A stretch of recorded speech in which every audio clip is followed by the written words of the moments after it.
শিক্ষকের সম্মান। একটি গ্রামের স্কুলে একদিন নতুন একজন শিক্ষক এলেন। তার নাম ছিল মিস্টার সেন। তিনি খুব জ্ঞানী এবং শান্ত স্বভাবের মানুষ ছিলেন। প্রথম দিন তিনি যখন ক্লাসে ঢুকলেন তখন সব ছাত্রছাত্রী দাঁড়িয়ে তাকে নমস্কার জানালো। শিক্ষক হাসি মুখে বললেন, তোমাদের সবাইকে দেখে খুব ভালো লাগছে। আমি আশা করি আমরা সবাই মিলে আনন্দের সাথে পড়াশুনো করব।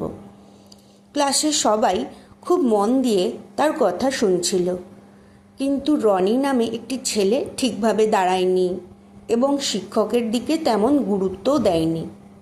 সে ভাবছিল এতে তেমন কিছু আসে যায় না। কিছুদিন পরে শিক্ষক একটি কঠিন পাঠ পড়াতে শুরু করলেন। যারা মন দিয়ে শুনছিল তারা বিষয়টি ভালোভাবে বুঝতে পারল, কিন্তু রনি কিছুই বুঝতে পারছিল না।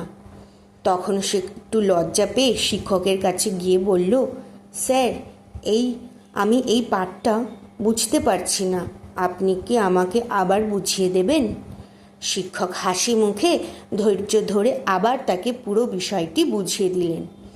তখন রনি বুঝতে পারল যে শিক্ষকরা ছাত্রদের ভালোর জন্যই এত পরিশ্রম করেন।